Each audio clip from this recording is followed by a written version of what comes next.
ॐ सहना भवतु सहनौ भुनक्तु सह वीर्यं करवावहै तेजस्विनावधीतमस्तु मा विद्विषावहै। ॐ शान्ति शान्ति शान्तिः। ॐ पूर्णमदः पूर्णमिदं पूर्णात् पूर्णमुदच्यते पूर्णस्य पूर्णमादाय पूर्णमेवावशिष्यते। ॐ शान्ति शान्ति शान्तिः। विश्वं दर्पणदृश्यमाननगरी तुल्यं निजान्तर्गतम् पश्यन्नात्मनि मायया महेवो भूतं यथा निद्रया। यः साक्षात् कुरुते प्रबोधसमये स्वात्मानमेवाद्वयम् तस्मै श्रीगुरुमूर्तये नमः। इदं श्रीदक्षिणामूर्तये। वागीशा यस्य वदने लक्ष्मीर्यस्य च वक्षसि यस्यास्ति हृदये संवित् तं नृसिंहमहं भजे। ॐ नमः परमहंसास्वादित चरणकमलचिन्मकरन्दाय मानसनिवासाय श्रीरामचन्द्राय विश्वसर्गविसर्गादि नवलक्षणलक्षितम् श्रीकृष्णाख्यं परं नाम जगद्धाम नमामतम्। सच्चिदानन्दरूपाय विश्वोत्पत्त्यादिहेतवे तापत्रयविनाशाय श्रीकृष्णाय वयं नमः। यं प्रव्रजन्तमनुपेतमपेतकृत्यं द्वैपायनो विरहकातर आजुहाव। पुत्रेति तन्मयतया तरवोऽभिनेदुः तं सर्वभूतहृदयं मुनिमानतोऽस्मि। संसारसागरे मग्नं दीनं महां करुणानिधे कर्ममोहगृहीताङ्गं मामुद्धर भवार्णवात्। श्रीमद्भागवताख्योऽयं प्रत्यक्षः कृष्ण एव हि स्वीकृतोऽसि मया नाथ मुक्त्यर्थं मनोरथो मदीयोऽयं सफलः सर्वथा त्वया। निर्विघ्नेनैव कर्तव्यः दासोऽहं तव केशव। शुकरूपप्रबोधज्ञ सर्वशास्त्रविशारद एतत्कथाप्रकाशेन मदज्ञानं विनाशय। जन्माद्यस्य यतोऽन्वयादितरतः चार्थेष्वभिज्ञस्वराट् तेने ब्रह्महृदाय आदिकवये मुह्यन्ति यः सूरयः। तेजो वायुदां यथा विनिमयो यत्र त्रिसर्गो मृषा धाम्ना स्वेन सदा निरस्तकुहकं सत्यं परं धीमहि।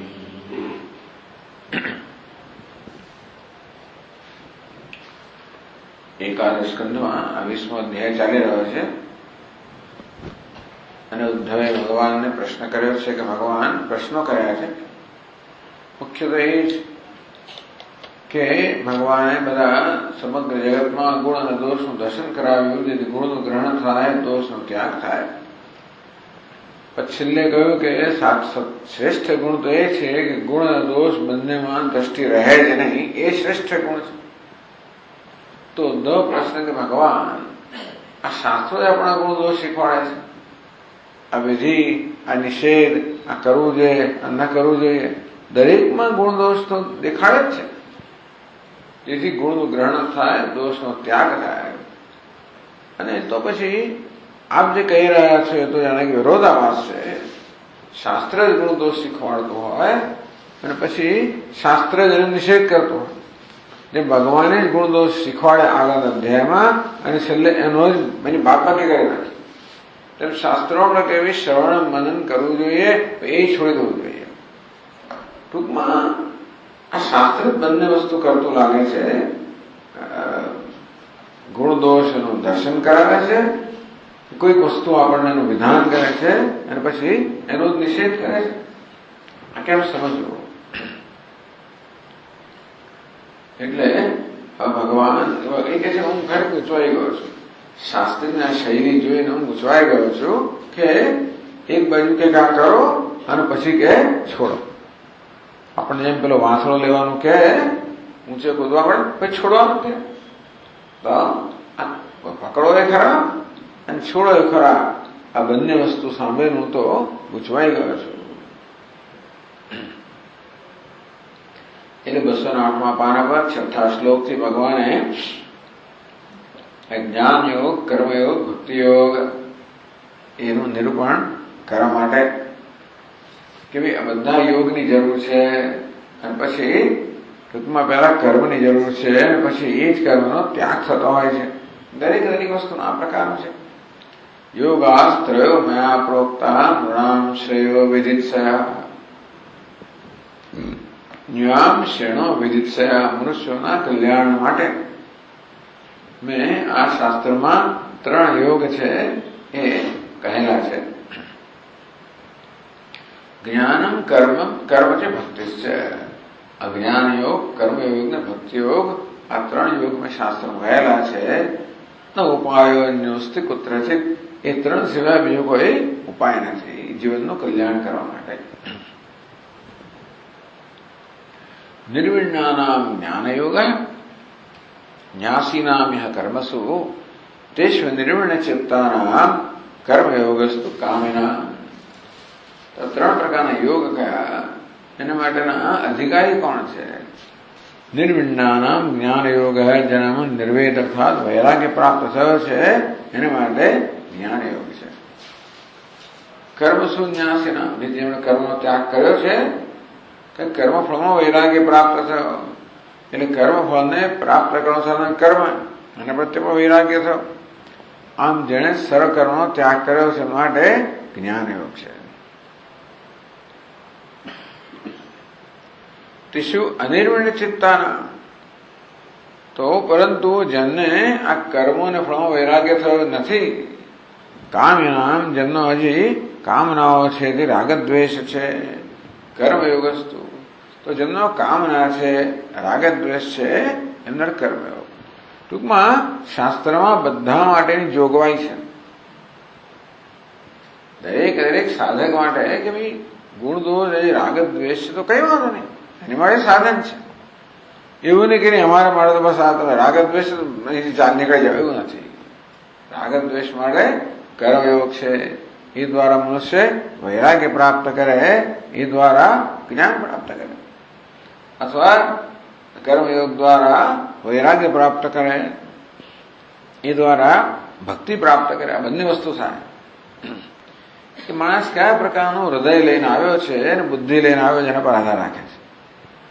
વૈરાગ્ય તો બંનેમાં જોઈએ, છતાંય પણ જેટલો વૈરાગ્ય જ્ઞાન મળે જોઈએ એટલો બધો વૈરાગ્ય ભક્તિ મળે જોઈતો નથી. એટલે કે છે યદૃચ્છયા મત કથાદો જાત શબ્દસ્તુ યઃ પુમાન ન નિર્વિણ્નો નાતિશક્ત ભક્તિ યોગોસ્ય સિદ્ધિદ. ન નિર્વિણ્ન, જેનામાં પૂરેપૂરો વૈરાગ્ય નથી, ન અતિશક્ત, સાદા જેને વિશ્વમાં કે જગતમાં આસક્તિ, એટલી આસક્તિ પણ નથી, એટલે જેની આસક્તિ પૂરેપૂરી ગઈ નથી. અને એવી સ્થિતિમાં જેને ભગવાનની મત કથા દઉં, ભગવાનના કથાના શ્રવણમાં, કીર્તનના સ્મરણમાં, પૂજા વગેરેમાં જેને જાત શ્રદ્ધા યદૃચ્છ, કોઈ પૂર્વ કર્મને કારણે, ઈશ્વરની ઈચ્છાને કારણે, કોઈક સત્સંગ થઈ ગયાને કારણે યદૃચ્છ કેનાવી ભાગ્યોદયના,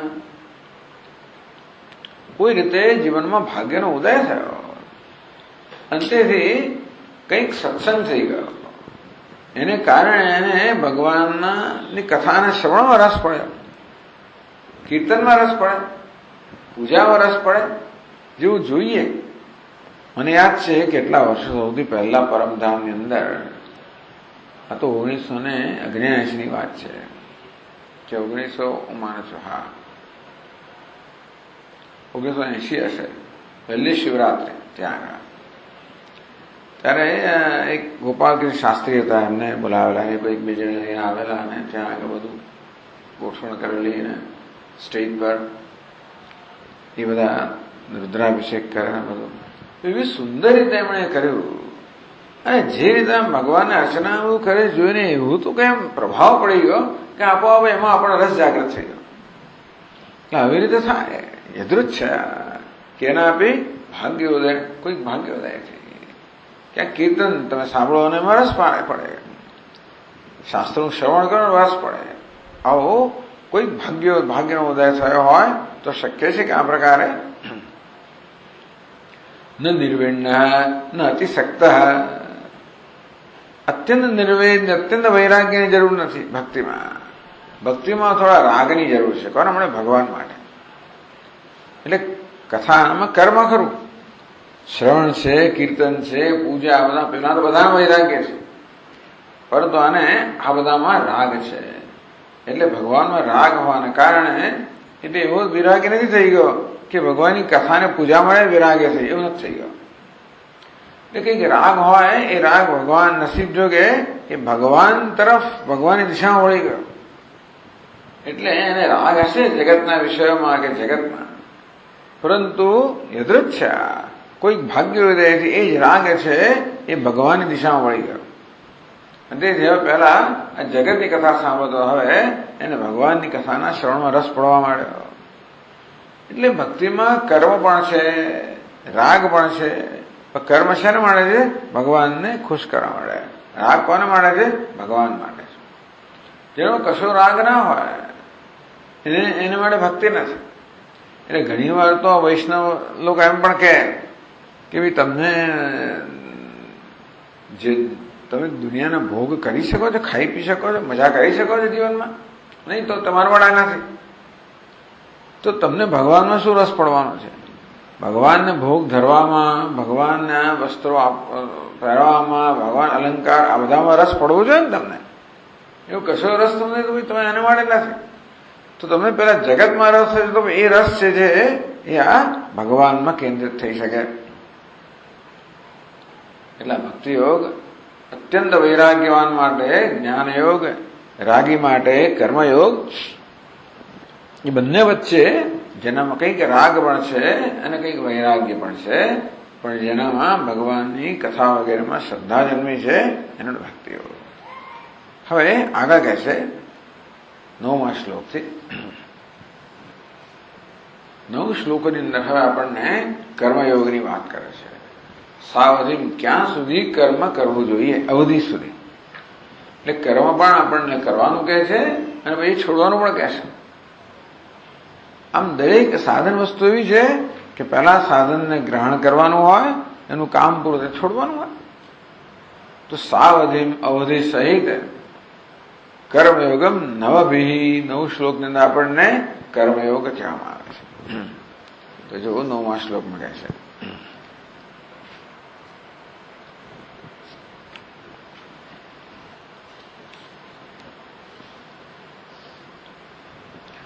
તાવત કર્માણિ કુર્વીત ન નિર્વેદ્યેત યાવતા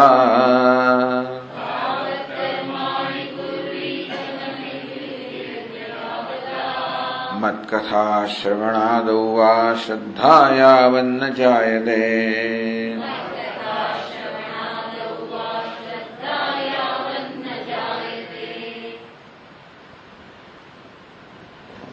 યાવતા જ્યાં સુધી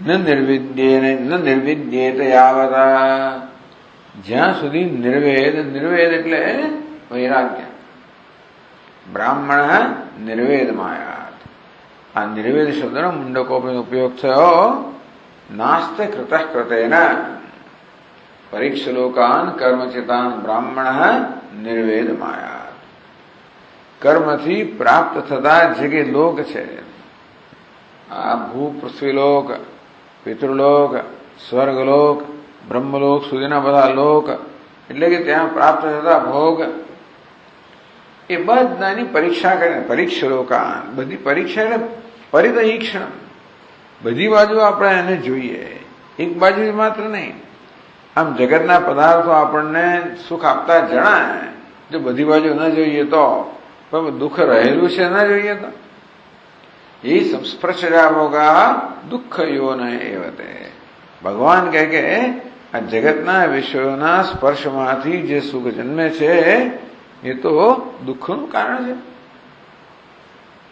એટલે યોગ શાસ્ત્ર કહે કે આ પ્રકારે જન્મ સુખ વિવેક માટે દુઃખ સમાન જ છે એટલે પરીક્ષા માત્ર એક બાજુ નહીં જોવાનું બધી જ બાજુ જોવાનું અને તો પછી જોઈ શકાય નિર્વેદ માયા તો આ બ્રાહ્મણ અર્થાત વિચારશીલ મનુષ્યને જરૂર વૈરાગ્ય જન્મે કારણ કે આની અંદર સમય બગાડવા જેવો નથી એમાં કશું પ્રાપ્ત થતું નથી એમાં ગુમાવવાનું એટલું જેટલું મળે એવું ગુમાવવાનું નથી કરતા વધારે ગુમાવવાનું છે મળે એના કરતા વધારે ગુમાવવાનું છે એવું જયારે જુઓ ત્યારે આમાં કોઈ ખરેખર આમાં નફાનો ધંધો નથી ખોટનો ધંધો છે અને તો પછી એના પ્રત્યે વૈરાગ્ય જન્મે નિર્વેદ આમનો નિર્વેદનો અર્થ છે આપણને એક વસ્તુમાં રસ ઉડી જવો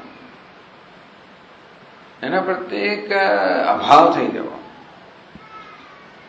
એના પ્રત્યે એક પ્રકારનો ખરેખર તો ઘણી વાર થોડોક આપણને દ્વેષ જન્મો કે અભાવ એ જગતના વિષય પ્રત્યે જેને આવો અભાવ થઈ ગયો છે પેલા પ્રત્યે ભાવ થયો હોવાના કારણે યાવન ટૂંકમાં જ્યાં સુધી નિર્વેદ એટલે જગતના વિષય પ્રત્યે એવો અભાવ ન જન્મે ગયા ક્લાસમાં ચર્ચા કરેલી જ્યાં સુધી આપણે છોડવાય એટલે વિવેક છોડામણીમાં વૈરાગ્યનું વ્યાખ્યા કરી તદ વૈરાગ્ય જિહાસાયા છોડવાની ઈચ્છા થાય કે આ નહીં જોઈએ મને વસ્તુ આમ જુઓ ને તમે છોડવાની ઈચ્છા થાય આમ ખાવાનું જુઓ ને અંદર નથી ખાવું એવું થાય ને ઘણી વાર બીજું દ્રષ્ટાંત છે પણ તેવી રીતે જગતના પદાર્થોના ભોગોને જોઈએ કે નહીં જોઈએ મને એવી જાતનું એક અંદરથી આ પ્રકારનું પ્રત્યાઘાત જન્મે કે છોડવાની ઈચ્છા જન્મે એ નિર્વેદ એવું હશે ને તો વળી ક્યારે પછી આપણું મનમાં જશે નહીં ખોરાકને જોઈને જેને થાય કે મને નથી ખાવો એ ખોરાકનું ચિંતન કરવાનું નથી તેમ દુનિયાના વિષયો મળે મને નહીં જોઈએ નથી ભોગવવા તો મનમાં એનું ચિંતન થવાનું તો પછી મન જે ચિંતન કરવાનું છે એની માટે ઉપલબ્ધ થાય તો વૈરાગ્યનો મુખ્ય હેતુ એ જ છે કે જેથી મન ભગવાનનું ચિંતન કરી શકે કે બ્રહ્મનું ચિંતન કરી શાસ્ત્રનું ચિંતન કરી શકે તાવત કર્માણી કુર્વીત યાવત જ્ઞાન યોગ યોગ્યો ન ભવેત ટૂંકમાં વૈરાગ્ય શેને મળે છે જ્ઞાનની યોગ્યતા માટે જ્ઞાનની શું યોગ્યતા છે શાસ્ત્રનું શ્રવણ મનન નિધ્યાસન કરવાની ક્ષમતા પ્રાપ્ત થાય એનું નામ છે જ્ઞાનની યોગ્યતા જેને ભગવાન ભગવદ્ ગીતામાં યોગારૂઢત્વ કહે છે સર્વ સંકલ્પ સંન્યાસી યોગારૂઢસ્તોચ્યતે તો વૈરાગ્યનો આવું પણ વ્યાખ્યા કરવામાં આવી સર્વ સંકલ્પ સંન્યાસી જેના મનમાં કોઈ પ્રકારના સંકલ્પ જન્મતા નથી કે મારે પેલું જોઈએ ફલાણું જોઈએ આ જોઈએ આવી જાતના સંકલ્પો ઉઠતા નથી એવા સંકલ્પ ક્યારે ઉઠે એ વસ્તુને જયારે આપણે સુખનું સાધન માનતા હોઈએ ત્યારે ટૂંકમાં દુનિયાના પદાર્થમાં એ સુખનું સાધન છે એ પ્રકારની આપણે જયારે એવી જાતની સમજ હોય ત્યારે એમને પ્રાપ્ત કરવાના સંકલ્પ જન્મવાના તો પછી એમને માટે કરવાના સંકલ્પ આ કરવું જોઈએ આ રીતે પણ સર્વ સંકલ્પ સંન્યાસી યદા હિ નેન્દ્રિયાર્થેષુ ન કર્મસુ અનુષજ્યતે આપણને ઇન્દ્રિયના વિષયો માટે પણ કોઈ આસક્તિ નથી રહી અને એમને પ્રાપ્ત કરવાના કર્મમાં પણ આસક્તિ રહી નથી. તો આપણું મન બધા સંકલ્પ વિકલ્પથી બધી ઈચ્છાઓથી અને કર્મના યોજનાઓથી મુક્ત થઈ જાય. ત્યારે પછી ઉદ્ધરે આત્મના આ પ્રકારે યોગારૂઢતા પ્રાપ્ત થઈ તો પછી પોતાની જાતથી પોતાનો ઉદ્ધાર કરો. મગ્નમ સંસાર વારિધો, આત્મા જે સંસાર સમુદ્રમાં બિચારો ડૂબી રહ્યો છે એમાં એનો ઉદ્ધાર કરવાનો છે. કેવી રીતે? યોગારૂઢ સમ્યક દર્શન નિષ્ઠયા, ટૂંકમાં યથાર્થ સાચું જ્ઞાન પ્રાપ્ત કરવાની નિષ્ઠા. એક જ વસ્તુ મને જોઈએ, સમ્યક દર્શન, યથાર્થ દર્શન. એમાં નિષ્ઠા વડે આપણે આપણી જાતનો ઉદ્ધાર કરવો જોઈએ.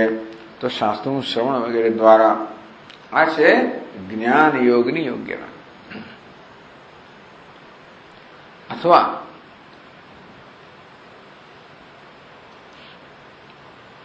મત કથા શ્રવણાદો વા શ્રદ્ધાયાવન્ય જાયતે. એટલે કર્મથી માણસ જ્ઞાન યોગનો અધિકારી બને અથવા ભક્તિ યોગનો પણ અધિકારી બને. એ કયા પ્રકારનો અધિકાર પ્રાપ્ત થાય એ આપણા વ્યક્તિત્વ પર આધાર રાખે છે. અંતઃકરણ શુદ્ધિ થાય ત્યારે આપણને જ્ઞાન મળે પ્રેમ જન્મે છે કે આપણને ભક્તિ માટે ભગવાનના ભજન માટે પ્રેમ જન્મે છે. મત કથા શ્રવણાદો શ્રદ્ધા અથવા ભગવાન કે અમારી કથાના શ્રવણાદો એટલે શ્રવણ, કીર્તન, સ્મરણ સમજી લેવાનું. એ બધામાં શ્રદ્ધા કહો, રસ કહો. શ્રદ્ધા ભક્તિ, શ્રદ્ધા એટલા માટે કે સાધનમાં શ્રદ્ધા હોવી જોઈએ. આપણા મનમાં વિશ્વાસ જન્મે કે આ કરવાથી ભગવાન મને મળશે, આ કરવાથી મને જ્ઞાન પ્રાપ્ત થશે. આવી સાધનમાં શ્રદ્ધા હોય તો જ આપણે સાધનને અપનાવી શકીએ. કે આ રસ્તો મને બદ્રીનાથ લઈ જશે એવી શ્રદ્ધા હોય તો આપણે એ રસ્તો લઈ શકીએ. કે ભાઈ કૈલાસ આ જગ્યા આવી ધારો કે આપણે જરાક વિચારમાં પડી ગયા કે કઈ દિશામાં જવું, તો શ્રદ્ધા કે ના આ મને લઈ જશે. તો પછી તમે કોઈ પ્રકારના સંઘર્ષ વગર એ સાધન કરી શકો. શ્રદ્ધા જો નથી હોતી તો મનમાં સંઘર્ષ રહ્યા કરે. જરાક વિઘ્ન જન્મે એટલે આપણું મન ડગી જાય.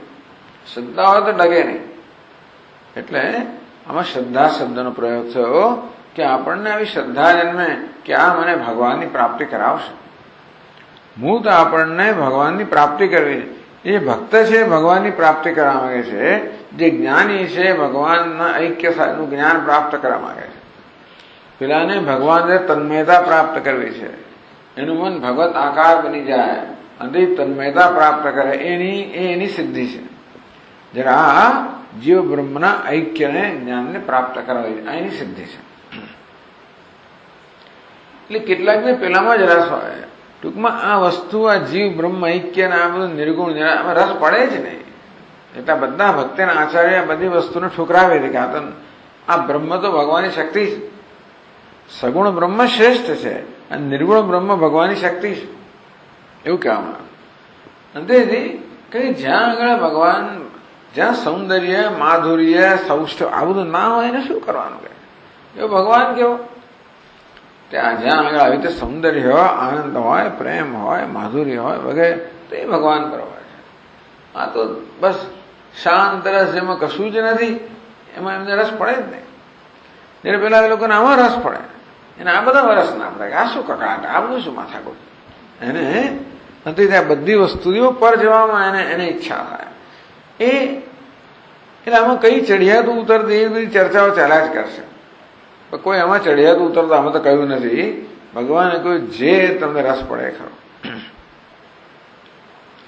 એટલે ભગવદ્ ગીતાના 12મા અધ્યાય મુખ્યત્વે ભગવાને સગુણ બ્રહ્મની ઉપાસનાની વાત કરી. ક્લેશોધિગતરસ્તેષામ અવ્યક્તાસક્ત ચેતસામ અવ્યક્તાય ગતિર દુઃખમ દેહવદ્ભિનો આપ્યતે. જેમને દેહની અંદર આસક્તિ છે એમના માટે પેલો અવ્યક્ત કે જે નિર્વિશેષ પરમાત્મા છે એનું ચિંતન કરવું અઘરું છે. એટલે જ્યાં સુધી તમને દેહમાં આસક્તિ નથી, દેહવાળા ભગવાનમાં ચિંતન કરવું સરળ છે, ઓછું મુશ્કેલ છે. મત કથા શ્રવણાદૌ શ્રદ્ધા ન જાયતે યાવત અધિકારે ભક્તિ માર્ગે પ્રવૃત્તો ન ભવેત તાવત કર્માણિ કુર્વીત. ત્યાં સુધી નિત્ય નૈમિત્તિક વગેરે શાસ્ત્રમાં વિધાન કરવામાં આવ્યું છે એ કર્મો કરવા જોઈએ. આ ગુણદોષની વાત થઈ રહી છે. ભગવાન કે જ્યાં સુધી માણસ કર્મ કરે છે ત્યાં સુધી ગુણદોષનું દર્શન કરવું જ પડે. કર્મ કરવામાં તમે ગુણદોષથી પર ના ચાલે. યજ્ઞ કરવો હોય તો આ જ ઔષધિ અપાય, બીજું ના થાય. આ દેવતાને આ પ્રકારના આહુતિ અપાય, બીજી આહુતિ ના અપાય. ના, હું તો બધા સરખું જ ગણું છું. કર્મમાં એ ના ચાલે. બધું સરખું જ છે. એ દામ જે બધા મસાલા સરખા એવું ના કહેવાય.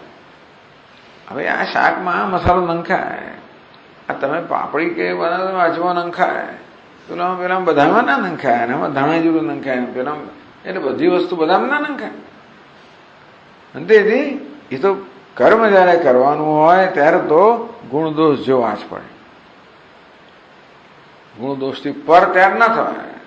અને તેથી તાવત કરવાણી કરવી, એટલે ત્યાં સુધી જો કે આ કર્મ કરવા ત્યાં સુધી ગુણદોષ જોવા જ પડે કે આ વિહિત કર્મ છે, આ નિષિદ્ધ કર્મ છે, આ કરવું જોઈએ અને ન થાય.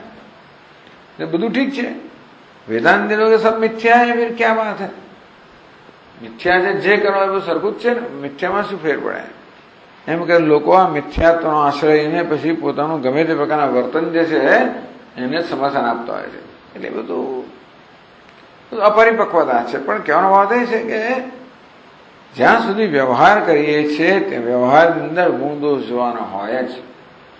આ સંજોગોમાં બોલાય અને પેલું ના બોલાય, આમ થાય અને પેલું ના થાય, આ ખવાય પેલું ના ખવાય, આ પહેરાય પેલું ના પહેરાય, અહીં જવાય ત્યાં ના જવાય વગેરે.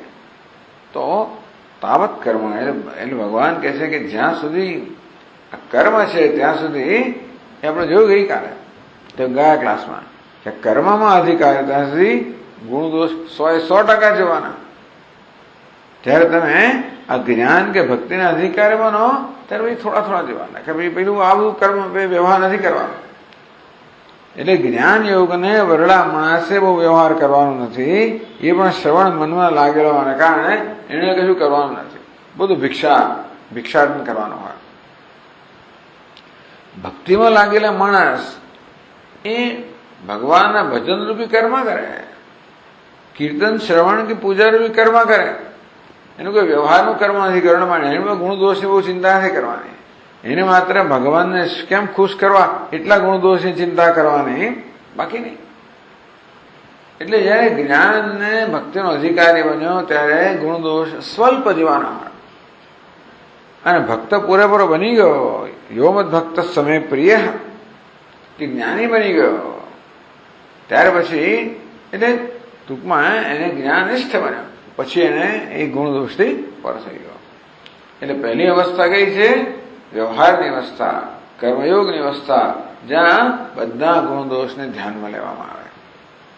બીજી છે જ્ઞાન નિષ્ઠા, કહેતો કે જ્ઞાન યોગ કે ભક્તિ યોગ, જેમાં સ્વલ્પ કે એમાં કંઈક વ્યવહાર રહેલો છે. ગુરુ સાથે વ્યવહાર હોય, ભિક્ષાટનો વ્યવહાર હોય, જે કંઈ વ્યવહાર હોય એમાં એટલા ગુણદોષ જોવાનો હોય. ક્ષુદ્ધ વ્યાધિ ચિકિત્સતા, આ ક્ષુધારૂપી વ્યાધિની ચિકિત્સા કરવી જોઈએ. પ્રતિદિનમ ભિક્ષૌષધમ ભુજ્યતામ, આ ભિક્ષારૂપી ઔષધ છે એને તમે દરરોજ જે એનાથી ચિકિત્સા કરો. સ્વાદ બંધમ નથી યાચ્યતામ, પણ સ્વાદિષ્ટ અન્નની યાચના ન કરો, નિષેધ કહેવામાં આવે. વિધિવશાત પ્રાપ્ત એને સંતુષ્યતામ, પ્રારબ્ધ જે પ્રાપ્ત થાય એને સંતોષ માનો. શીતોષ્ણાદિ વિષયતા, આ ઠંડી ગરમી દ્વંદ્વ છે સહન કરી દો. ન તો વૃથા વાક્યમ સમુચ્ચારિતા, ક્યારેય વૃથા વાક્યનું ઉચ્ચારણ ન કરો. આ પ્રકારના ગુણદોષ ખરા કોના માટે છે? આ જ્ઞાનની સાધના કરનાર માટે પણ. પછી જયારે બ્રહ્મસદ એક બની ગયો ત્યાર પછી એક ગુણદોષથી પર થઈ ગયો. સર્વથા વર્તમાનો બી સહયોગી મય વર્તરે, ગમે તે પ્રકારનું વર્તન કરતો હોય તો પણ એ મારામાં જ નિષ્ઠ છે.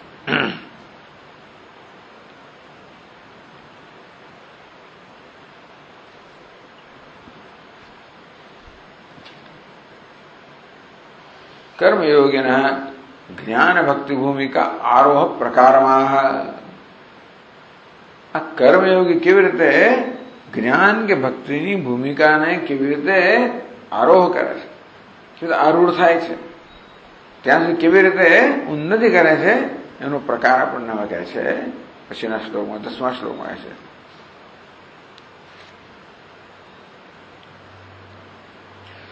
સ્વધર્મસ્થો યજન યજ્ઞૈરનાશીઃ કામ ઉદ્ધવ. સ્વધર્મસ્થો યજન યજ્ઞૈરનાશીઃ કામ ઉદ્ધવ. નયાતિ સ્વર્ગ નરકૌ યજ્ઞન્યન્ન સમાચરેત.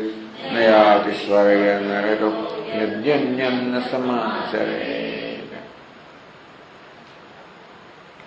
સ્વધર્મસ્થ તો કર્મયોગની વાત કરે છે. કર્મયોગ એટલે સ્વધર્મે નિયતાવસ્થા. સ્વધર્મનિષ્ઠા, પોતાના ધર્મનું યથોચિત પાલન કરવું એનું નામ છે કર્મયોગ. એટલે વૈદિક કાળની અંદર કર્મયોગ માટે જુદું કરવું પડતું નહોતું. તમે નિત્ય નૈમિતિક કર્મ કરો બસ એટલે કર્મયોગ થઈ ગયો. શાસ્ત્રમાં કહ્યું છે કે આ જે વિહિત કર્મ છે, નિત્ય નૈમિતિક કર્મ છે, એ કરવાથી આપણને કોઈ પ્રકારનું ફળ મળતું નથી. કેમ નથી મળતું? આ તો તમે તમારું ઋણ ચૂકવી રહ્યા છો. નિત્ય નૈમિતિક કર્મ કહો, 5 પ્રકારના યજ્ઞ કહો, એ કરવાથી આપણે બીજા પર ઉપકાર કરતા નથી, પરંતુ આપણા પર થયેલો ઉપકાર છે એનો બદલો મળી રહ્યા છે. અને તેથી આ નિત્ય નૈમિતિક કર્મ કહો, આપણી ફરજ કહો, એ બજાવવા પાછળ કોઈ પ્રકારની બીજી પ્રાપ્તિ થતી નથી. તેથી એ તો કોઈ પ્રકારની અપેક્ષા વગર કરવું જોઈએ. સ્વધર્મસ્થ, આમ જે કોઈ વર્ણાશ્રમ, જે કોઈ ધર્મ પોતાનો હોય, ટૂંકમાં એ જમાનામાં તો વર્ણ આશ્રમથી પોતાનું કર્મ નક્કી થતું હતું.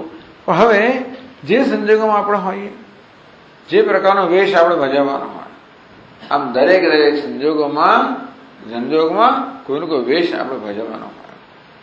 ગુરુનો હોય કે શિષ્યનો હોય, સેવકનો હોય કે સ્વામીનો હોય, પતિ હોય પત્ની વગેરે વગેરે, તો દરેક સંજોગોમાં કોઈનો કોઈ પ્રકારનો વેશ ભજવવાનો હોય. અને એ વેશને કેમ યોગ્ય રીતે ભજવવો. સ્વામી મહારાજ કે જેવી રીતે નાટકમાં જે ભાગ લેતો હોય એ અભિનેતા એની સ્ક્રિપ્ટ પ્રમાણે જે પ્રકારે સ્ક્રિપ્ટ તૈયાર થઈ છે, જે પ્રકારે નાટકનો આ બધું લેખન તૈયાર થયું છે અને એમાં કહેવામાં કઈ રીતે શું બોલવું અને શું કરવું એ પ્રકારે કરવાનું. પછી મને બોલવું ગમે કે ના ગમે, નાટકમાં ત્યાં ઉપર એકવાર તમે રંગમંચ પર ગયા પછી તમે આપણું વ્યક્તિત્વ ત્યાં ના ચાલે. ત્યાં શું ચાલે? હું કયા પ્રકારનો ભાગ ભજવી રહ્યો છું. બસ આટલું. સ્વામી શું કરો છો ભાઈ? બસ સ્વામીજી મારે તો આટલું કહેવાનું છે, હું તો રવિન્દ્રનાથ ટાગોર બનવાનો છું અને આટલું પૂછવાનું છે. બસ આટલું જ, એક વાક્ય પૂછવાનું, આટલું જ કરવાનું કે ભાઈ પેલો આટલા વાક્ય મને આટલું, બસ આટલું જ છે તારું કામ. સ્વધર્મસ્થ. પછી આપણે રંગમંચ મળી ગયો એટલે પછી ત્યાં જઈને ભરડવા માંડીએ ના ચાલે. પછી ત્યાં જે બોલવાનું હોય જેટલું બોલવાનું એટલું જ બોલવાનું, વધારે નહીં અને ઓછું પણ નહીં. ભૂલી ગયો પણ ના ચાલે પાછું. એટલે ન બોલવાનું, બોલી જઈએ ને બોલવાનું ના ચાલે. તેવી રીતે જીવનના દરેક સંજોગોની અંદર જે કરવાનું હોય તે કરીએ, ન કરવાનું ન કરીએ. એની કોઈ સરળ વસ્તુ નથી. મનમાં ઘણી વાર પ્રલોભન હોય કે લા ના કહી દઉં જરા, લે ના કહી લઉં, આપણ થઈ જાય, આપણ ખાઈ જવું વગેરે વગેરે. ટૂંકમાં આપણા પ્રલોભનોને કારણે ઘણીવાર આપણે જે ન કરવાનું છે, કરવાનું આકર્ષણ થતું હોય છે, ત્યારે એ પ્રલોભનને આપણે રોકવું પડે. અને ક્યારેક જે કરવાનું છે પ્રત્યે આપણે દ્વેષ હોય કે આ નહીં કરો, એ દ્વેષને આપણે રોકવો પડે. તો જ આપણે જે કરવાનું છે એ યથા યોગ્ય કરી શકીએ. ને બીજું આપણું સ્વચ્છંદ વર્તન થઈ જાય. જે મનમાં આવે બોલીને, જે મનમાં આવે કરે વગેરે વગેરે, એવું નહીં. એટલે ટૂંકમાં આ સ્વધર્મનો હેતુ જે છે કે આપણા વ્યક્તિત્વ પર આપણો બરોબર કાબુ આવે. ધીમે ધીમે આપણે શું બનીએ? તો કે આપણું વ્યક્તિત્વમાં એટલે એક નિયમિતતા આવે, શિસ્ત આવે, આત્મસંયમ. આ રીતે આત્મસંયમ કહો, સેલ્ફ કંટ્રોલ કહો, આ વસ્તુ થાય. એમ કરતા કરતા એટલે કે આપણે ધર્મને મહત્વ આપીએ તો આપણા રાગ દ્વેષને મહત્વ ના આપી શકીએ. જો રાગ દ્વેષને મહત્વ આપીએ તો ધર્મનું મહત્વ જતું રહે. ધર્મને મહત્વ આપીએ તો રાગ દ્વેષનું મહત્વ ઓછું કરવું જ પડે. સ્વધર્મસ્થ, જે પોતાનામાં સ્થિત છે, સ્વધર્મે નિષ્ઠા, પોતાનામાં નિષ્ઠા જે નિષ્ઠ છે, એમાં પણ શ્રદ્ધા છે. એવું ક્યારે થઈ શકે? જ્યારે આપણામાં આ પ્રકારનો વિશ્વાસ કે શ્રદ્ધા હોય કે સ્વધર્મનું પાલન કરવાથી મારું કલ્યાણ થશે. એટલે માણસ જે છે ને એ એક પેલા દીર્ઘ દ્રષ્ટિ ધરાવે છે. એ દીર્ઘ દ્રષ્ટિ ધરાવતો હોય અને દૂર રહેલું જે ધ્યેય છે એ ધ્યેયની પ્રાપ્તિ તરફ જો આપણી દ્રષ્ટિ હોય તો વર્તમાન જે છે ને એ વર્તમાનની નાની મોટી વસ્તુથી આપણે પ્રભાવિત નહીં થઈ જઈએ. તો એ બહુ સરસ છે, આ સર આ બાજુ જઈએ, પેલી ત્યાં જ નજર છે આપણી, આ છે તો ભલે હમણાં નહીં જોઈએ, આપણે હમણાં ત્યાં જવાનું છે. પ્રલોભન હોય તો પણ આપણે એને વશ ના થઈએ. અને પેલાના હમણાં જો પેલો હવે હું જયારે આટલું કહી દેવા જઈને છોડ ભાઈ, ઘણી વાર દ્વેષ થયો ને કોઈ દેખાય આપણને, ઉભો રહે જરા અને જરા સંભાળ આટલું કહી દઉં, એ પણ જતો કરવું પડે, ત્યાં પહોંચવાનું છે. એવાને કારણે સ્વધર્મ પોતાના ધ્યેયમાં નિષ્ઠા હોય અને આપણને એ પ્રકારની ખાતરી હોય કે આ જે ધર્મ છે એ મારા ધ્યેયને પ્રાપ્ત કરવાનું સાધન છે, કરશે. અને તો આપણે એને વળગી રહીએ અને બીજા પ્રલોભનમાં કે રાગ દ્વેષથી પ્રભાવિત ન થઈએ. સ્વધર્મસ્થો યજન યજ્ઞ, ભિન્ન ભિન્ન પ્રકારના યજ્ઞ વડે, એટલે ગૃહસ્થ માટે 5 પ્રકારના યજ્ઞ કહેવામાં આવ્યા. એટલે બ્રહ્મ યજ્ઞ એટલે વેદનું પઠન પાઠન વગેરે, પછી પિતૃયજ્ઞ, પિતૃઓને નૃયજ્ઞ અને ભૂતયજ્ઞ વગેરે. આ પ્રકારે આ જે રોજના આ જેવા યજ્ઞો છે. અને દેવયજ્ઞ, દેવતાઓનું પૂજન. યજ્ઞ યજન, ભગવાન કે આ પ્રકારના યજ્ઞથી જે લોકો મારી આરાધના કરે છે. આ બધા યજ્ઞ એટલે તમારું નિત્ય કર્મ. આ નિત્ય નૈમિતિક કર્મ દ્વારા શું ઈચ્છે છે? વ્યક્તિગત ફળ નથી ઈચ્છતો. પોતાના અહંકારનું ફળ, અહંકારને સંતોષ મળે એ પ્રકારનું ફળ નથી ઈચ્છતો. અહંકાર તો હંમેશા યશ, કીર્તિ, ધન, સંપત્તિ વગેરે માંગતો હોય, પરંતુ એ અહંકારને પોષણ નથી આપવા ઈચ્છતો. એ શું ઈચ્છે છે? યજન, ભગવાન જે છે એ ભગવાનને ખુશ કરવા ઈચ્છે છે, ભગવાનનું સેવા કરવા ઈચ્છે છે. ભગવાન કે મારી આરાધના કરે છે એટલે પોતાનું જે નિત્યન્વય કર્મ છે એ દ્વારા, અને એના પરમેશ્વર પ્રિયતા. ભલે અત્યારનું આ કામ કરી રહ્યો, તો નાનું મોટું કામ હોય, ઝાડુ વાળી રહ્યો ને રસોઈ કરી રહ્યો ને ખેતરમાં કામ કરતો, ઓફિસમાં કામ ગમે તે કરતો, કોઈ દ્વારા એના મનમાં કયા પ્રકારનો સંકલ્પ છે? આ દ્વારા પરમાત્મા પ્રિય થાય અને પ્રસન્ન થાવ. આ રીતે દરેક કર્મ ઈશ્વરની આરાધના બની જાય. સ્વકર્મણા તમભ્યર્ચ્ય સિદ્ધિ વિંદતિ માનવ. પોતાના કર્મ દ્વારા ભગવાનની અર્ચના કે પૂજા કે આરાધના કરતા કરતા, એટલે પોતાના કર્મને ભગવાનની આરાધના બનાવી દેવું. એવું ક્યારે થાય? અનાશી કામ ઉદ્ધવ. અનાશી અને પછી કામ સાથે પણ છે, અનાશી અકામ. જેને કોઈ આશા પણ નથી અને કામના પણ નથી. એટલે આપણા અગત્યની વસ્તુ છે. ટૂંકમાં કોઈ આશા અને કામના ફેર આપણને જણાતો નથી, પણ ટૂંકમાં નિરાશી નિષ્કામ, ફળ કામના રહિત. અકામ એટલે ફળની કામના. એટલે આશા એટલે શું છે કે ભાઈ મારી કયા પ્રકારની આશા પૂરી થાય, એટલે આશાથી પ્રેરણે કર્મ કર્યું હોય અને ભાઈ કર્મ કરતી વખતે પછી ફળની કામના હોય, તો કર્મ કરતી વખતે ફળની કામના નથી. અને કર્મ કરવા દ્વારા કોઈ આશા પૂરી કરવાની પણ યોજના નથી. આ કર્મ દ્વારા એક જ વસ્તુની ઈચ્છા છે, કેવી રીતે ભગવાન આનાથી પ્રસન્ન થાય, બસ આટલું જ. મારી કોઈ વ્યક્તિગત આશા મારે પૂરી નથી કરવી, મારો વ્યક્તિગત એજન્ડા નથી. એટલે કર્મયોગીને કોઈ વ્યક્તિગત અર્થાત અહંકારને સંતોષવાનો એજન્ડા કે યોજના નથી, માત્ર ઈશ્વર. એટલે આ તો બધી બહુ મોટી મોટી વાતો છે, અને કહી દીધું અહીંયા અનાશી કામ બરોબર છે, પણ એટલે આપણને આ દ્વારા ધ્યેય કહે છે. એટલે ટૂંકમાં આપણે સતત આપણા મનનું નિરીક્ષણ કરતા રહીએ, કયા પ્રકારની વૃત્તિઓ ઉઠે છે નિરીક્ષણ કરતા રહીએ, ત્યારે ખબર પડશે કે આપણામાં કેવા કેવા પ્રકારની આશાઓ હોય છે, કેવા કેવા પ્રકારની કામનાઓ હોય છે, કેવી આસક્તિ હોય છે. કર્મ કરતી વખતે કેવી રીતે કર્મના ફળની કામના અંદર રહેલી જ હોય છે, અને એ દરેક કર્મ દ્વારા કશી ને કશી પ્રકારની અંદરિક આંતરિક અપેક્ષા હોય છે. કર્મ કરવાના પરિણામે આપણે નિરાશા જન્મે, સમજો કે આશા હતી. કર્મ કરવાના પરિણામે એટલે ભાઈ મારામાં માનિત્વ છે, ખબર કેમ પડે?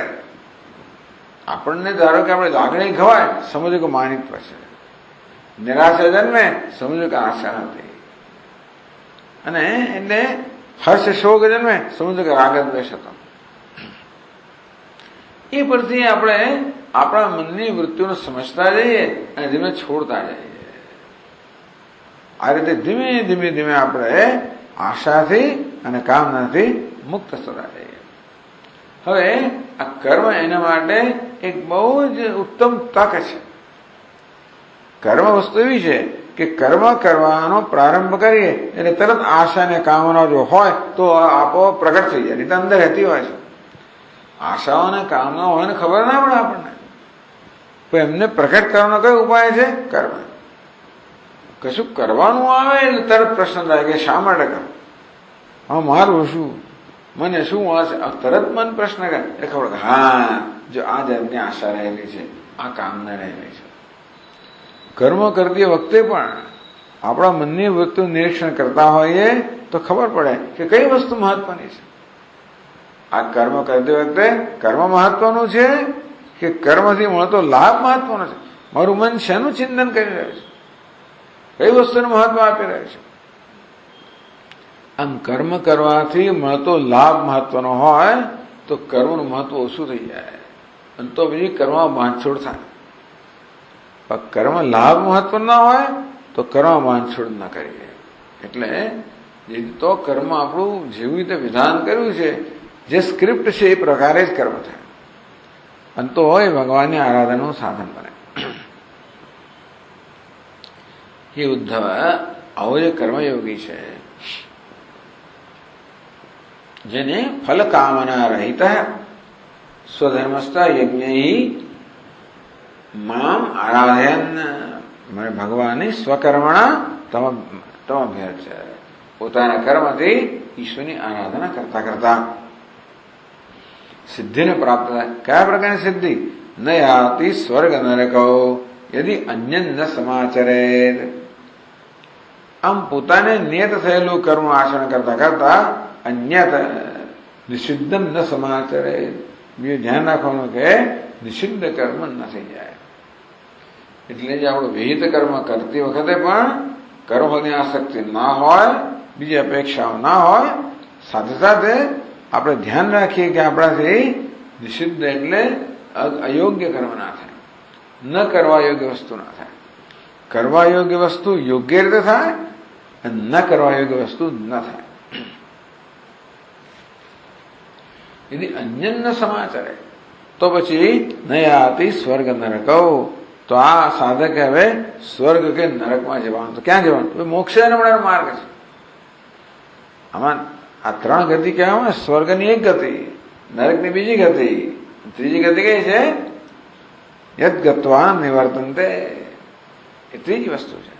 ટૂંકમાં આપણે આપણા વર્તનથી જ સ્વર્ગ કે નરક માટેનો માર્ગ આપણે પોતે જ રચતા હોઈએ છીએ. એટલે એવી રીતે આપણે જીવન જીવીએ કે સ્વર્ગ કે નરકનો માર્ગ ન રચાય તો ભાઈ કયા માર્ગે છે? મોક્ષ માર્ગ.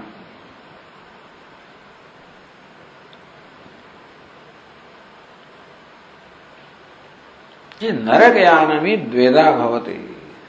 આ નરક ગમન, નરકમાં જવાનું બે કારણથી થાય. વિહિત અતિક્રમણાદ્વા, નિષિદ્ધ આચરણાદ્વા.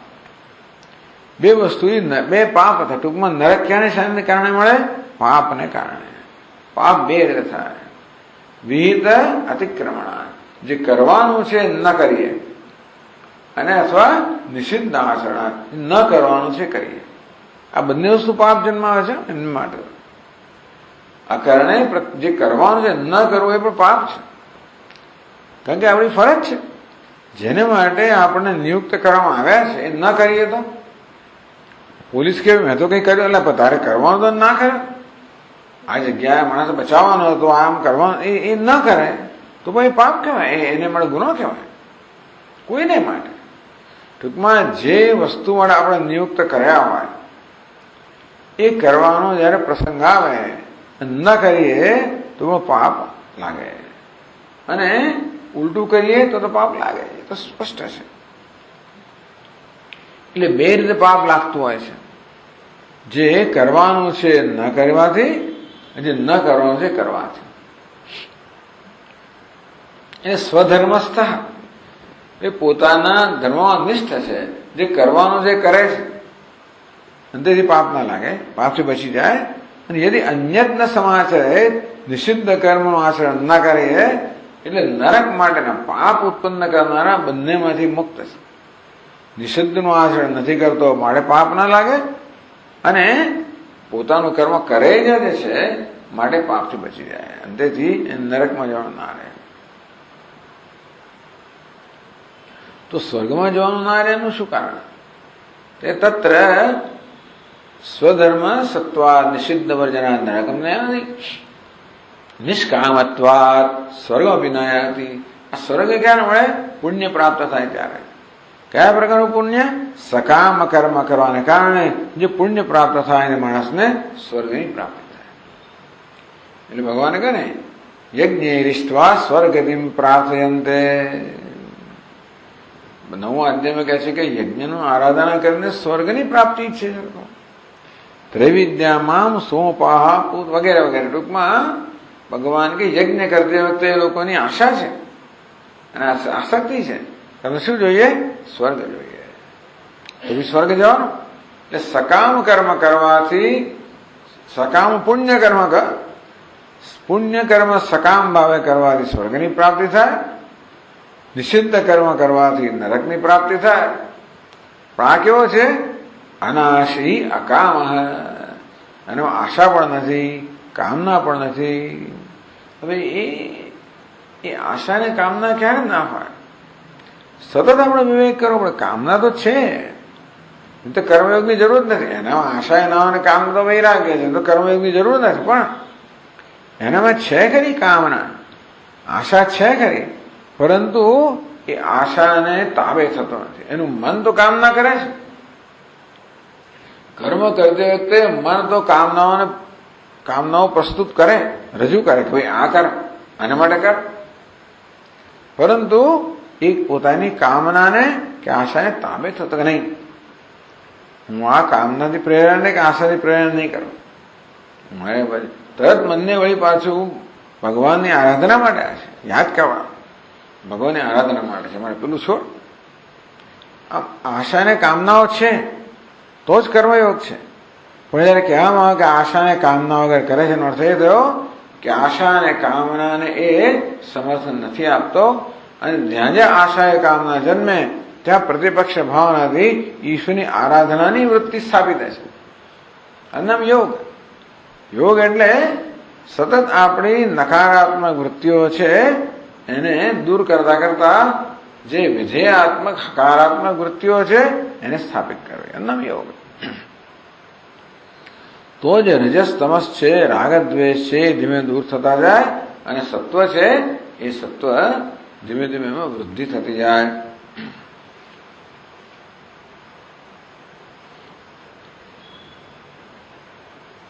તો કેવી રીતે આરોહણ કરે છે? આ પહેલું પગથિયું કહ્યું.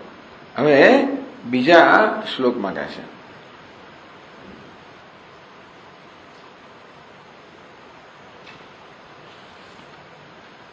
એટલે સ્વર્ગ નરકમાં તો ક્યાં જાય પછી એટલે કહે છે કિંતુ એટલે ન યાતિ સ્વર્ગ નરકૌ. આ સ્વર્ગ નરકો કઈ વિભક્તિ છે ખબર છે? જો પાછું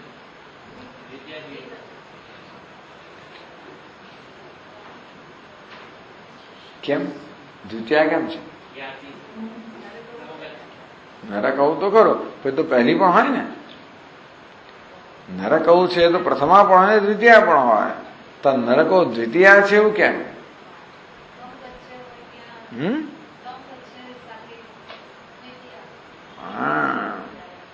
નયાતિ સ્વર્ગ નરકૌ. તો પેલો બોલી ગયો પાછળ એને પૂછ્યું છે જવાબ ના આપે નથી પૂછતા બોલ બોલ કરે એવું છે ને.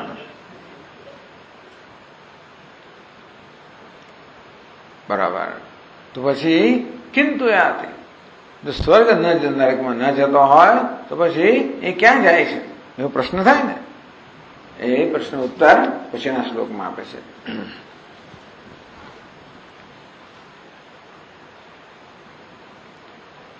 અસ્મિન લોકે વર્તમાન સ્વધર્મસ્થો નઘ શુચિઃ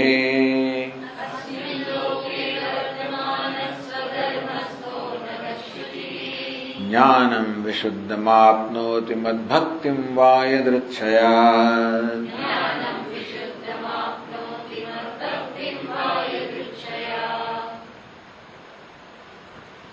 અસ્મિન લોકે વર્તમાન. અસ્મિન લોકેનો અર્થ અહીંયા દેહ કર્યો. અસ્મિન દેહે વર્તમાન. ટૂંકમાં આ દેહમાં છે ત્યારે સ્વધર્મસ્થ. એ તો આગળ કહેવામાં આવ્યું એ જ કહેવામાં સ્વધર્મસ્થ. ટૂંકમાં પોતાના ધર્મમાં નિષ્ઠા રાખનાર. બે વસ્તુ કઈ અનઘ અને શુચિ. અઘ એટલે પાપ, અનઘ એટલે શું છે? પાપથી મુક્ત. અને શુચિ એટલે પવિત્ર. અનઘ નિષિદ્ધ ત્યાગી. ટૂંકમાં પોતાના ધર્મમાં નિષ્ઠા રાખનાર જે આ સાધક છે એ પહેલા કેવો છે? અનઘ. એ અઘ એટલે પાપ છે, એ પાપને ટાળનારો છે. એટલે કોઈ પ્રકારના નિષિદ્ધ કર્મથી દૂર રહેનારો છે. નિષિદ્ધ ત્યાગી. અને સાથે શું કહ્યું? શુચિ. પવિત્ર. ટૂંકમાં રાગ દ્વેષને વશ થતો નથી. આગળ કહ્યું ને કે આ પ્રકારે ધર્મમાં નિષ્ઠા ક્યારે હોઈ શકે? જો આપણે રાગ દ્વેષને તાબે ન થઈએ તો.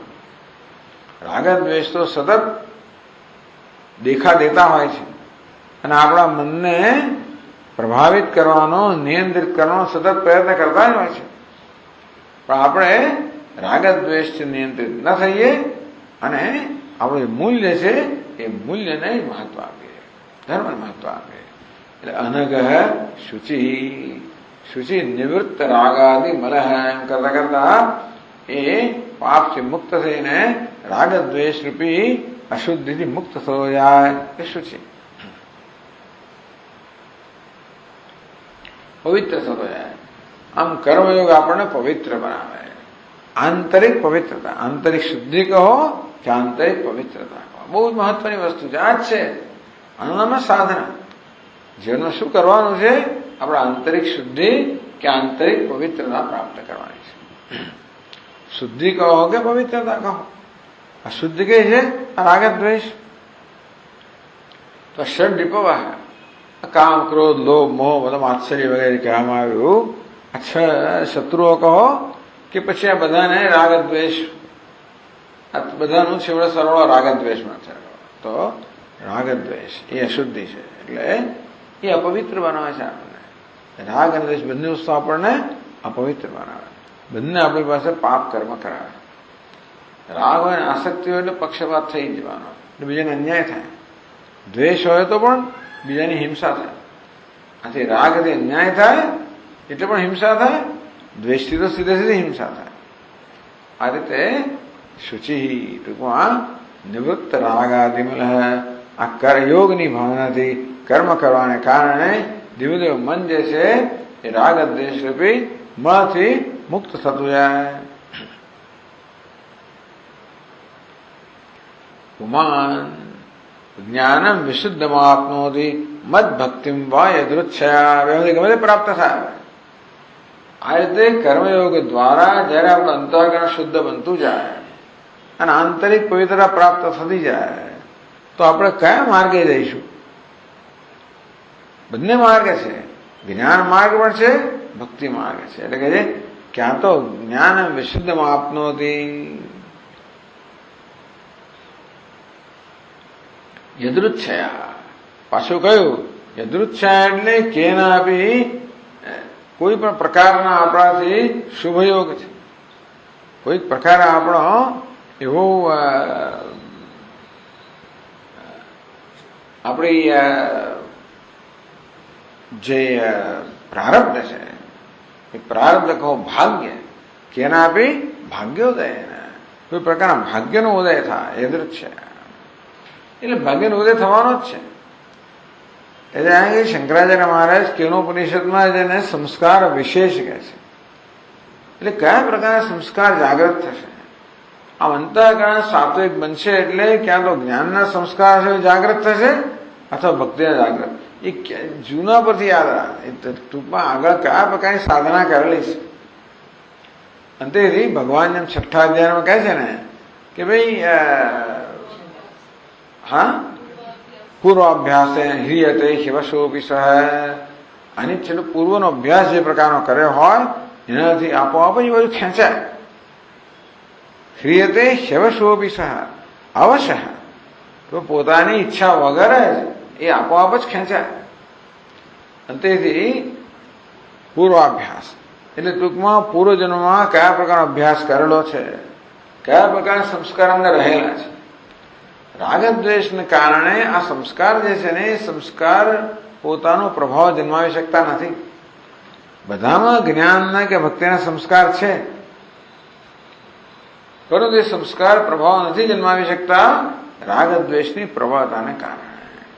એ રાગદ્વેષની પ્રબળતા ઓછી થતી જાય, મન શુદ્ધ બનતું જાય એટલે ધીમે ધીમે પેલા સંસ્કાર પોતાનો પ્રભાવ જન્માવતા જાય. અને ક્યાં તો પછી પેલો બસ પ્રવચનમાં ગયા કરે, શ્રવણ કર્યા કરે, એવો અભ્યાસ કર્યા કરે. તો બીજો કોઈ હોય તો ભગવાનના ભજનમાં લાગી જાય. એ કયા પ્રકારના સંસ્કાર જન્મવાના રાખે. એટલે આમાં કશું ચઢિયાતું ઉતરતું કશું છે નહીં. એટલે આમી પાંચ જાતની એક વસ્તુ ચઢિયાતી ને બીજી ઉતરતે ને આ છોડો ને પેલું આ બધા આવી કોઈ જરૂરત નથી. ટૂંકમાં દરેક માટે જે યોગ્ય છે એ બધું એનું મળતું જ હોય છે.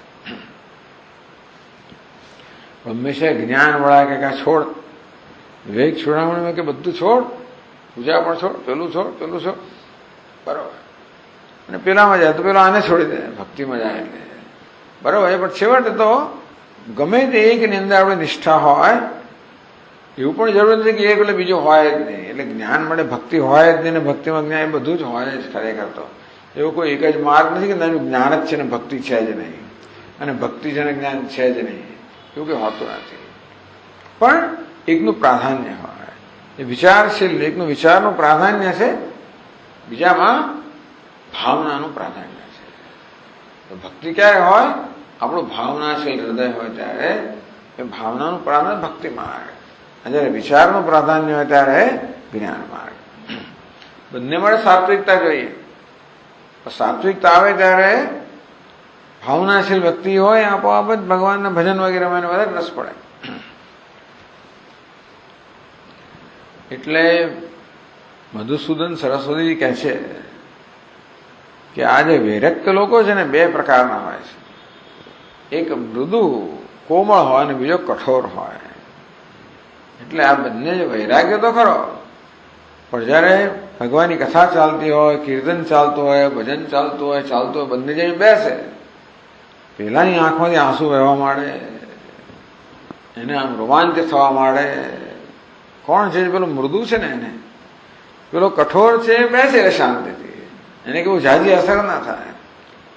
એટલે ટૂંકમાં આ બધી વસ્તુ અસર ના કરતી હોય એટલે ખરું ખોટું નથી, પણ એ પ્રકારનો વૈરાગ્યનામાં છે. તેથી એ જે છે એ કદાચ જીવ બ્રહ્મ ઐક્ય જે છે એટલે મહાવાક્ય જે છે એનું ચિંતન છે એ બધાની અંદર કદાચ એનું મન વધારે યોગ્યતા ધરાવતો હોય, રુચિ ધરાવતો હોય. એટલે એક જરા મૃદુ છે અને બીજો જરા કઠોર છે, એવી જાતનું પેલો ભક્તિ રસાયણમાં મધુસૂદન સરસ્વતી આ પ્રકારે કહ્યું. એટલે જ્ઞાન વિશુદ્ધમાં આપનોતી, ક્યાં તો વિશુદ્ધ જ્ઞાન પ્રાપ્ત થાય અથવા યદૃચ્છયા. વિશુદ્ધમ જ્ઞાન એટલે ટૂંકમાં આત્મ સાક્ષાત્કારાત્મકમ જ્ઞાનમ. આત્મ સાક્ષાત્કાર ટૂંકમાં હું બ્રહ્મ છું, તો આત્માના બ્રહ્મત્વનું જ્ઞાન એને પ્રાપ્ત થાય જ્યારે શુચિ પવિત્ર બને ત્યારે, અથવા તો મદ ભક્તિમ અથવા ભગવાનની ભક્તિ પ્રાપ્ત થાય.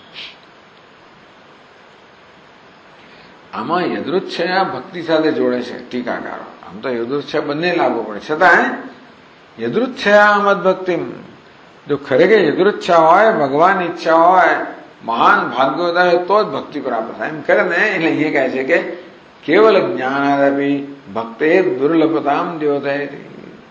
વિશુદ્ધ જ્ઞાન તો ખરું, પણ જો તમે ખરેખર નસીબદાર હો તો ભગવાનની ભક્તિ પ્રાપ્ત થાય એમ કરીને ભક્તિની દુર્લભતા કહેવામાં આવે છે. આમ મદ ભક્તિમાં યદૃચ્છયા, એ યદૃચ્છયાને ભક્તિ સાથે જોડો તો ભક્તિની દુર્લભતા બતાવે છે. બંને સાથે જોડો તો જાણે બંનેની સમાનતા બતાવે છે, પણ ભક્તિ સાથે જોડો તો ભક્તિની દુર્લભતા બતાવે છે. આ પ્રકારે આરોહણ પ્રકાર બતાવવામાં આવ્યો કે કેવી રીતે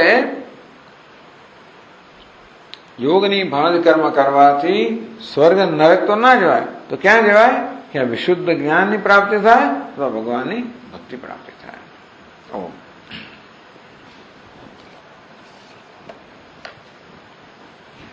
ઓમ પૂર્ણમદ પૂર્ણમિદમ પૂર્ણાત પૂર્ણમુદચ્યતે પૂર્ણસ્ય પૂર્ણમાદાય પૂર્ણમેવાવશિષ્યતે. ઓમ શાંતિ શાંતિ શાંતિ. સચ્ચિદાનંદરૂપાય વિશ્વોત્પત્યાદિહેતવે વિનાશાય શ્રીકૃષ્ણાય જન્માદ્યસ્ય યતોન્વયાદિતરતઃ ચાર્થેષ્વવિજ્ઞસ્વરાટ તેને બ્રહ્મહૃદાય આદિકવये મુહ્યન્તિ યત્સૂરયઃ તેજો વારિમૃદાં યથા વિનિમયો यत्र त्रिसर्गो मृषा धाम्ना स्वेन सदा निरस्तकुहकं सत्यं परं धीमहि. ओम शांति शांति. हरि ओम. श्री गुरुभ्यो नमः. हरि ओम.